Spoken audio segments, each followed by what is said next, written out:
예수 그리스도께서 율법의 완성자라고 말씀을 드렸습니다. 구약의 율법은 신약으로 넘어오면서 어떤 것들은 폐기가 되어지고 어떤 것들은 수정 보완이 되어지며 또 어떤 것들은 강화가 되어지면서 우리에게 지키도록 요청이 되고 있습니다. 이러할 때에 율법의 완성자라고 하는 의미는 모든 율법이 예수 그리스도의 빛 아래에서 새롭게 조명되어 우리에게 들려져야 된다라는 말씀입니다. 구약이라고 하는 화면을 이해하기 위해서 신약이라고 하는 자막이 반드시 필요하다는 거죠. 그래서 예수 그리스도께서 이 땅에 오심을 통하여 그리스도로 말미암는 새로운 조명 아래에서 모든 율법은 하나도 남김없이 다 완성되어진다라고 하는 의미가 예수 그리스도가 율법의 완성자라고 하는 말씀 속에 담겨 있다라고 말씀을 드렸습니다. 그런 면에서 볼 때 우리에게 주어지는 율법이라고 하는 것은 어떤 것 하나라도 흘려보낼 것이 없고 다 지켜 행할 것이다 라는 말씀이 오늘 본문의 19절에 나와 있는 것입니다. 그 말씀을 하신 후에 20절을 보시게 되면 모여있는 제자들에게 이렇게 예수님께서 말씀하십니다. 너희 의가 서기관과 바리새인보다 더 낫지 못하면 천국에 들어갈 수 없다라고 말씀하십니다. 이 말을 좀 더 쉽게 말하자면 너희 의가 서기관과 바리새인의 의보다 나아야만 천국에 간다는 것인데, 다시 말해서 서기관과 바리새인들이 보여주고 있는 의를 가지고는 천국에 갈 수 없다는 뜻입니다.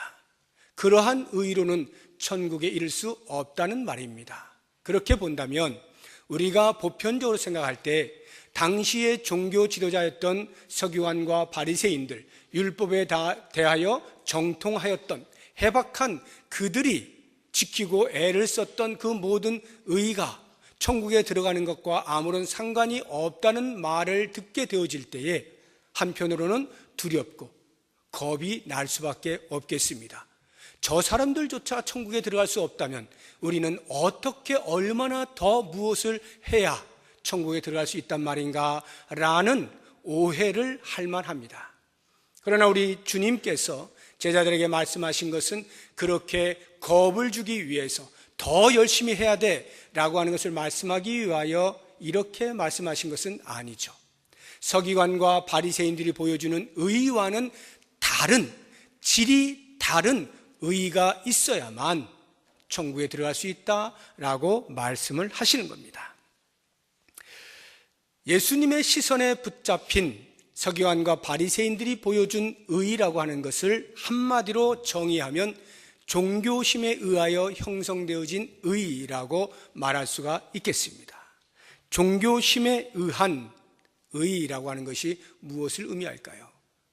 우리가 종교심이라고 하면 종교에 대한 기본적으로 갖추고 있는 마음을 말하는 것인데, 이 종교심은 기독교뿐만이 아니라 이 땅에 있는 모든 종교 안에 다 들어있습니다. 어떤 사람이든 종교에 대하여 관심을 가질 때 그 마음을 가리켜 종교심이라고 합니다. 이 종교심의 대표적으로 유대주의를 보죠. 당시의 서기관과 바리새인들이 유대인들이었습니다. 유대주의를 신봉하는 사람들이었습니다. 대표적으로 예수님을 만나기 이전에 사울을 보십시오.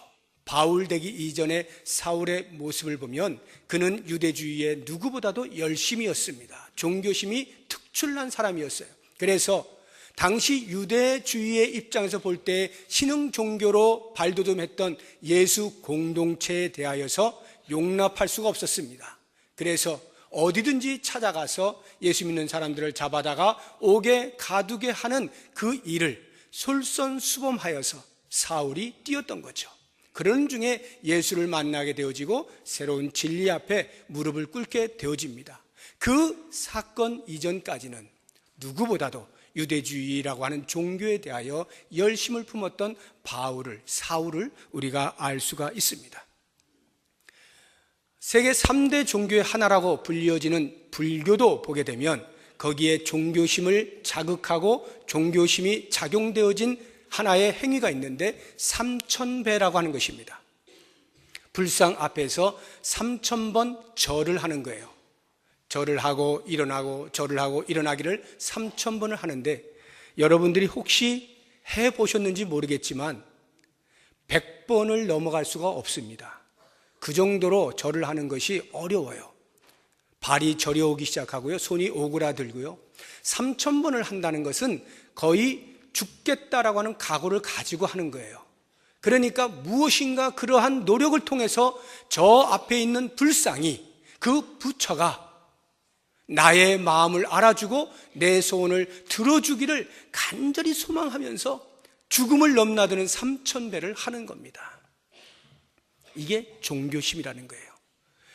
우리가 보편적으로 우리의 조상들 가운데에서 흔히 했던 샤머니즘도 보시게 되면, 내 자녀가 출세하기 위해서 또는 내 자녀가 대학을 들어가기 위해서 뒤뜰에다가 정한수를 떠놓고 목욕체계를 한 다음에 100일 동안 열심히 손이 닳도록 비는 그러한 행위들, 우리의 주변에 얼마든지 볼 수 있었지 않습니까?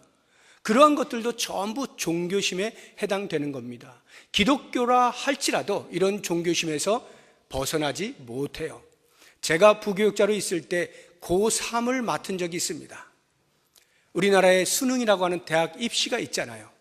그 철이 되면 한 달 전에 모집 공고를 합니다.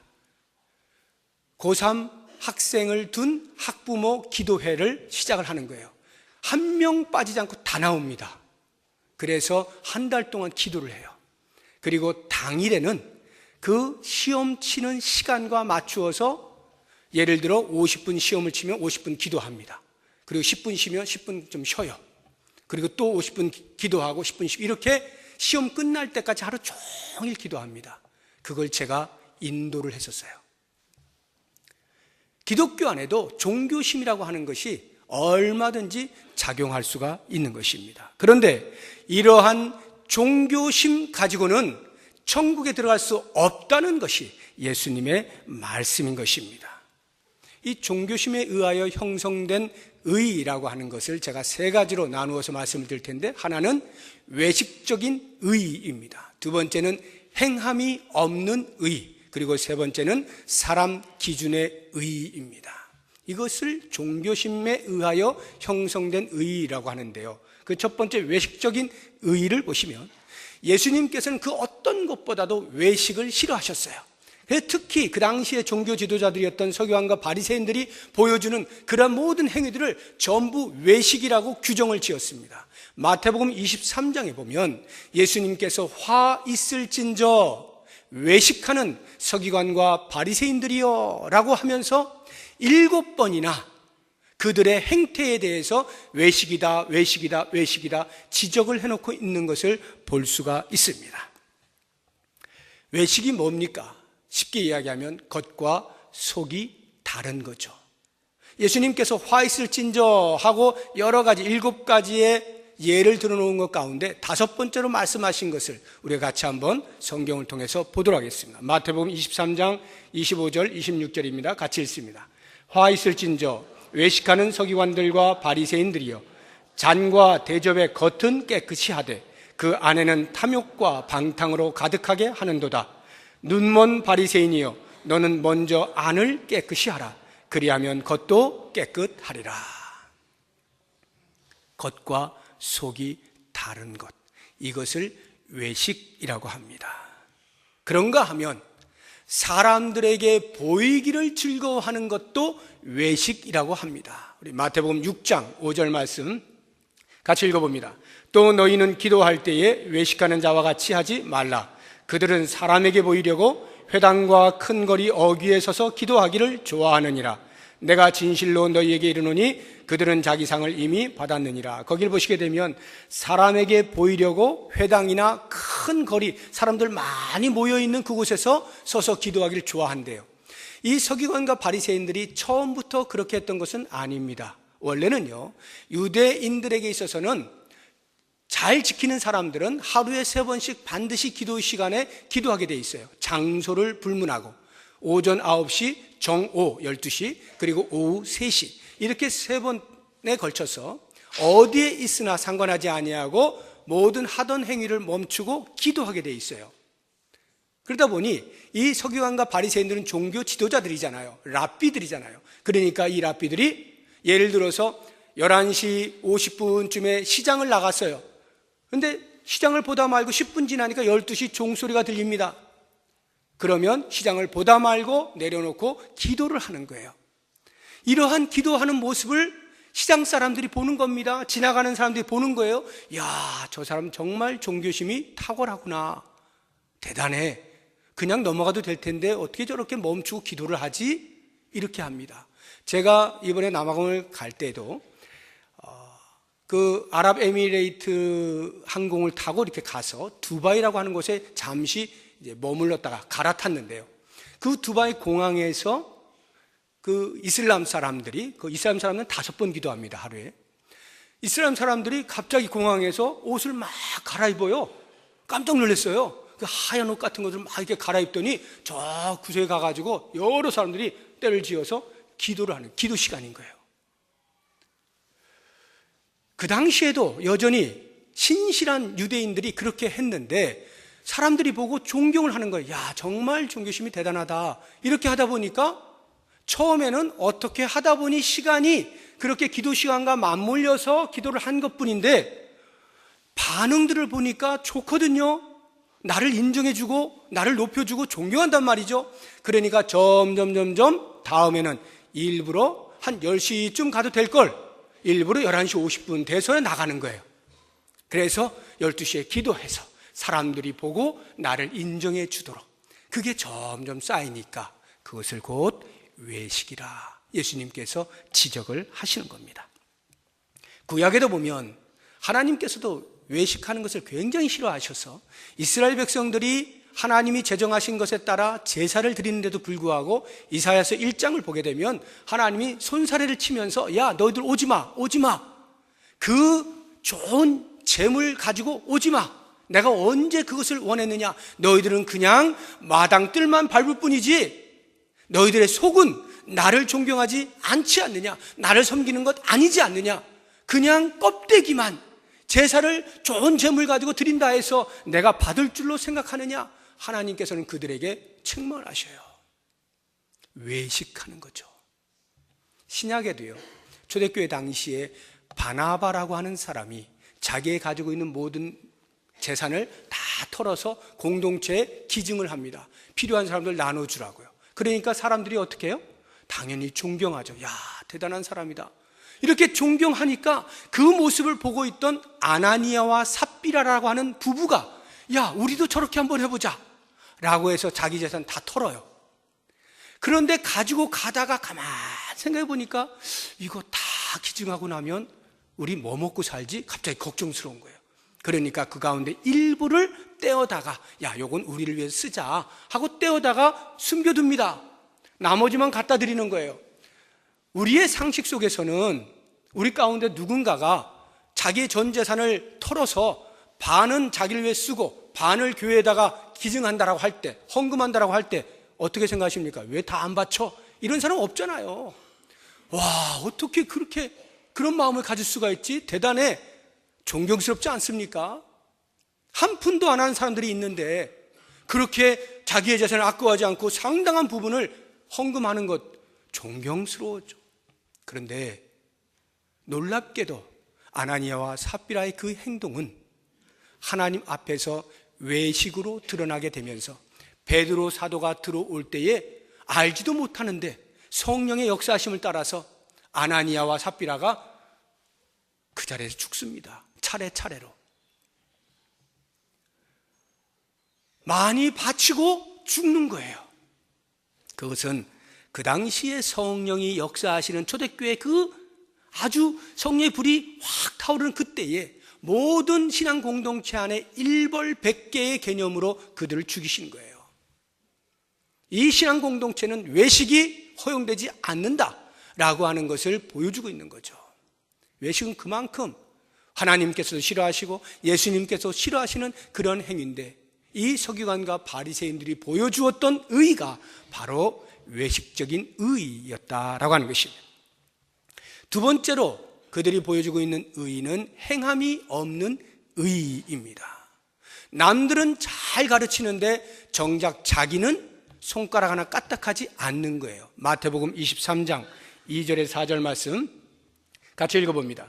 서기관들과 바리새인들이 모세의 자리에 앉았으니 그러므로 무엇이든지 그들이 말하는 바는 행하고 지키되 그들이 하는 행위는 본받지 말라. 그들은 말만 하고 행하지 아니하며 또 무거운 짐을 묶어 사람의 어깨에 지우되 자기는 이것을 한 손가락으로도 움직이려 하지 아니하며. 서기관과 바리새인들이 보여주고 있는 것이 이런 모습이에요. 오늘날의 종교 지도자들인 이 목회자들이 귀를 기울여 들어야 할 말씀이죠. 얼마나 많은 설교를 합니까? 그런데 그 설교의 내용 가운데 정작 자기 자신에게는 적용시키지 않는 어리석음이 우리에게 있는 위험성을 말해주고 있는 거죠. 이것이 비단 목회자에게 뿐이겠습니까? 말씀을 듣고 행하지 않는 경우에도 역시 마찬가지로 외식이 되는 거죠. 이것을 야고보 장로가 이렇게 교훈하고 있어요. 야고보서 1장 22절에서 25절까지의 말씀 같이 읽어봅니다. 너희는 말씀을 행하는 자가 되고 듣기만 하여 자신을 속이는 자가 되지 말라. 누구든지 말씀을 듣고 행하지 아니하면 그는 거울로 자기의 생긴 얼굴을 보는 사람과 같아서 제 자신을 보고 가서 그 모습이 어떠했는지를 곧 잊어버리거니와 자유롭게 하는 온전한 율법을 들여다보고 있는 자는 듣고 잊어버리는 자가 아니요 실천하는 자니 이 사람은 그 행하는 일에 복을 받으리라. 말씀을 들었어요. 그런데 나아가서 행하지 않는 자를 어디에 비유하고 있느냐 하면 거울을 보고 어디가 잘못됐는지 봤음에도 불구하고 돌아가서 고치지 않은 사람과 같다, 이렇게 말합니다. 여러분, 거울을 이렇게 보면서 혹시 이 사이에 고춧가루 끼지 않았나 이 한번 다 확인하지 않습니까? 그냥 나가시는 분 계시나요? 네, 안 계시죠.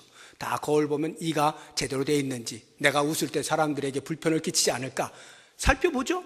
그래서 고춧가루가 끼어 있는 것이 발견되었어요. 그런데 돌아가서 빼지 않고 그대로 나가서 활동을 하면 그것은 곧 말씀을 듣고 행하지 않는 바와 똑같다는 거예요. 그렇게 어리석은 사람 없잖아요. 고춧가루에 낀 것을 알았으면 빼는 거 아닙니까? 말씀을 듣고 그렇게 사는 것이 마땅하다고 하면 그대로 사는 것 아닙니까?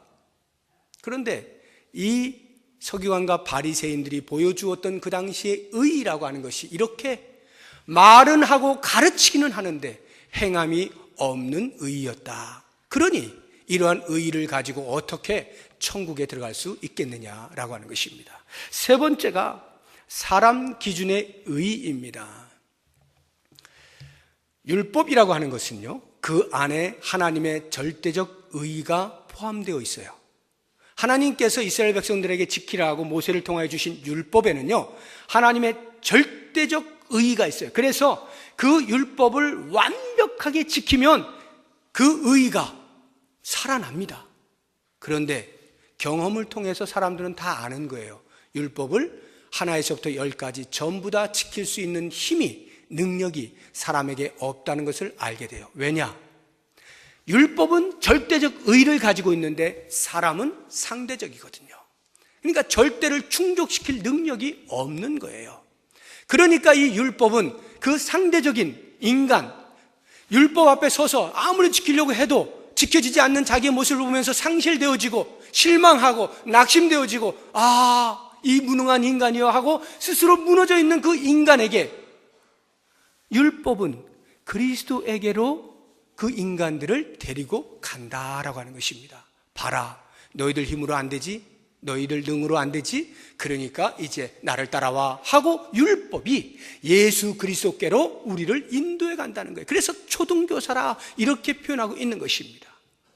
그리스도께로 인도해 가면 그리스도께서 우리의 할 수 없는 그것을 대신 감당하시는 거예요. 모든 율법이 원하는 것을 예수 그리스도께서 다 이루어내시는 거예요. 십자가에서 그 죄의 삭수로의 형벌을 스스로 받으시는 거예요. 대속을 통하여 우리 모든 인간들을 구원하시는 거예요. 그렇게 해서 우리는 그리스도께서 행하신 그 놀라운 십자가의 은혜 아래 들어오게 되면서 예수님만이 나의 구세주입니다라고 하는 고백을 통하여서 그 믿음 안에서 그리스도의 의가 우리에게 전가됨으로 우리는 의인이라 이렇게 불려지게 되는 거예요. 그런데 서기관과 바리새인들은 그게 아닌 거죠. 예수가 필요한 게 아니에요. 그들은 율법을 잘 지켜서 얼마든지 우리는 천국에 갈 수 있다라고 말하는 것입니다. 그래서 모세로부터 받은 율법뿐만 아니라 자기들이 생활하면서 지켜야 할 것 같다라고 생각되어지는 아주 구체적인 것들까지 다 규례로 만들었어요. 그 규례로 만들어서 사람들에게 나눠주면서 이거 지켜, 이거 지키면 너희들 천국 가는 거야, 이렇게 이야기를 한 거예요. 다시 말하면 절대적 의의를 인간들이 지킬 때도 있고 못 지킬 때도 있는 상대적 의의로 폄하시켜버린 것입니다. 이것이 인간 기준의 의의라고 하는 거예요. 이러한 의의를 가지고서는 절대로 천국에 갈 수가 없죠. 우리 인간이 그럴 능력이 없는 것입니다. 바로 이와 같은 서기관과 바리새인들이 보여준 그 의의보다 우리가 더 낫지 못하면 우리도 역시 천국에 들어갈 수 없다는 건데, 그러면 천국에 들어갈 수 있는 의의란 어떤 겁니까? 하나님께서 인정하실 만한 의의라고 하는 것은 과연 어떤 것입니까? 아주 단순합니다. 한 가지, 예수 그리스도가 나의 구세주이십니다. 예수 그리스도께서 내 모든 죄의 삭을 십자가에서 다 치루어 내셨습니다 라고 고백하는 그 믿음으로 말미암아 획득되어지는 의, 이 의 하나면 우리는 좋게 천국에 들어갈 수 있다라고 하는 것입니다. 그리스도께서 십자가에서 보여주신 거기에 우리는 무엇을 더할 아무런 이유가 없을 만큼 그리스도의 행하신 바는 우리에게 충분하고 완전하다라고 하는 거예요. 바로 이 부분에 대해서 자기의 책에서 아주 선명하고 명쾌하게 공식으로 우리에게 보여준 분이 계십니다. 미국의 20세기의 유명한 복음 전도자였던 빌리 그레이엄 목사님 계시죠. 그분의 외손자입니다. 툴리안 차비진이라고 하는 목사님인데, 이분이 2012년도에 책을 하나 썼어요. Jesus All, 미국 사람이니까 영어겠죠, 책이. Jesus All이라고 하는 제목의 책을 썼어요. 우리나라에는 2013년도에 번역이 되었는데요. 우리나라 제목으로는 예수로 충분합니다, 이렇게 번역이 되었어요. 그것도 좋긴 합니다만, Jesus all, 예수가 전부다, 예수가 모든 것이다, 이런 의미인데요. 여기에서 아주 단순하고 명쾌한 공식 하나를 우리에게 보여주고 있는데, 한번 자막을 통해서 보도록 하겠습니다. Jesus 플러스 nothing은 everything이다. 예수 그리스도께서 우리의 구원을 위하여 일하신 것, 거기에 아무것도 더하지 아니할 때 비로소 우리는 모든 것을 얻게 된다는 거예요. 그리스도께서 행하신 것이 우리에게 충분하다는 거예요. 전부라는 거예요. 그리스도께서 십자가에서 죽으신 그 사건 하나만으로 우리는 천국에 들어간다, 에브리싱을 얻는다, 이 말이에요. 그런데요, 이 공식을 조금만 바꿔서 생각하면 이런 공식이 가능해요. Jesus 더하기 something, 어떤 것, 그러면 뭐가 된다고요? Nothing, 아무것도 아닌 것이 된다. 무슨 말일까요? 예수님께서 우리의 구원을 위해서 일하셨어요. 그런데 여기에 예수님이 십자가에서 다 행하셨다는데 우리가 그걸 믿음으로 받기만 하면 구원받는데, 그런데 아무리 생각해봐도 인간의 이 알량한 양심으로는 너무나 민망스러운 거예요. 그래도 우리가 조금은 뭔가 하는 게 있어야 되지 않을까? 그래야 염치가 있지 않을까?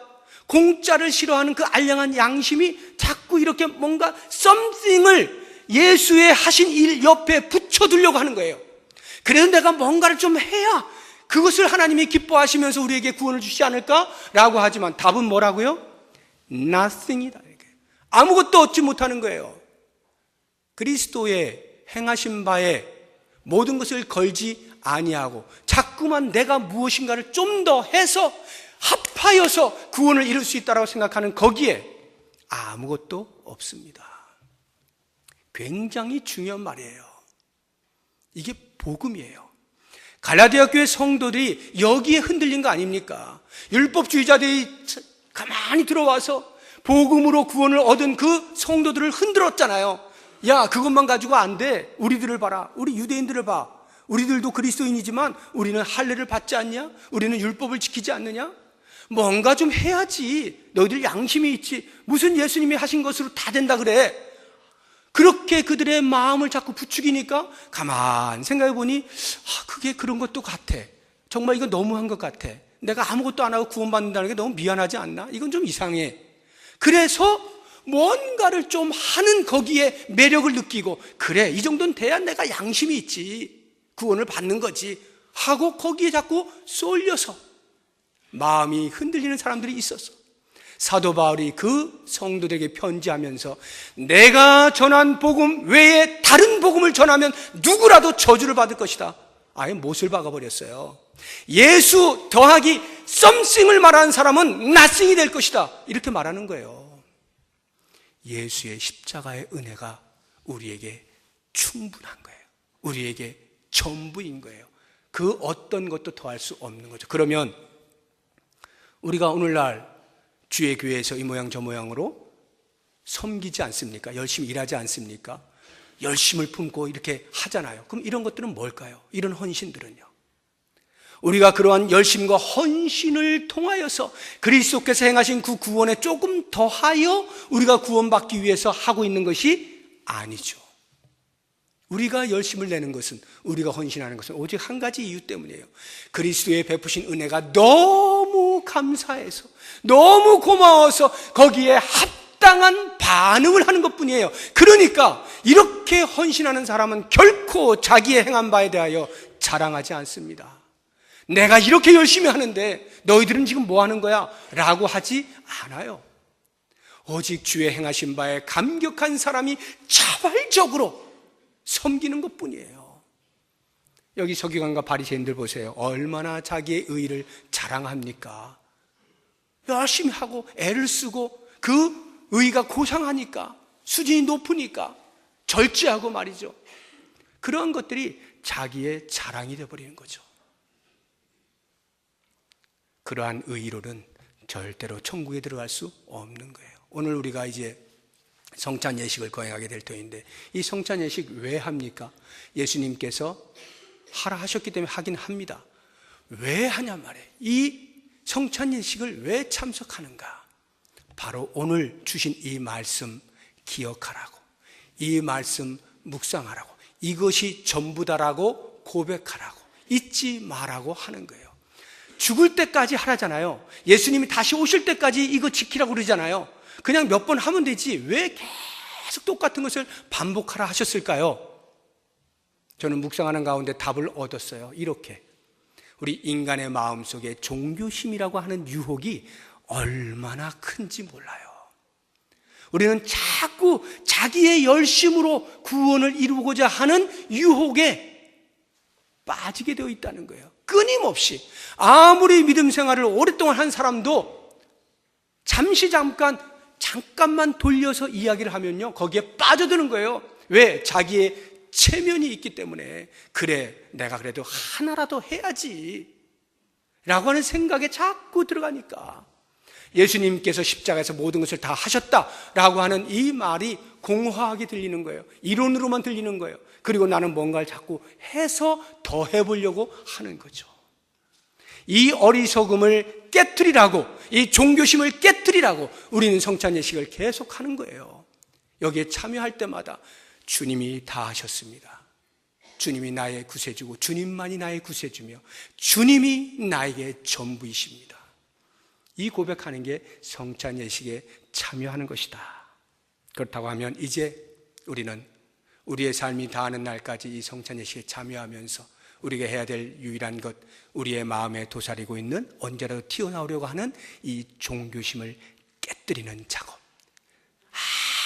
아주 잘게 부수어서 더 이상 힘을 쓰지 못할 만큼 종교심을 완전히 깨뜨려버리고, 우리의 앞을 찌르건 뒤를 찌르건 옆을 찌르건 우리 입에서 나오는 것은 Only Jesus Christ, Only Jesus Christ, 오직 예수 그리스도라고 고백하는 이러한 신앙의 삶이 우리의 평생에 있어지기를 주의 이름으로 축복합니다. 기도하겠습니다. 하나님, 오직 주의 은혜입니다. 여기에 그 어떤 것도 더해질 수 없는 것을 잊지 않게 하시고 우리의 행하는 바 모든 수고와 애씀과 헌신이 주께서 베푸신 은혜에 합당한 반응인 것을 알고 늘 겸손함으로 주의 뜻 이루어드릴 수 있는 우리가 되게 하여 주옵소서. 예수님의 이름으로 기도드립니다. 아멘.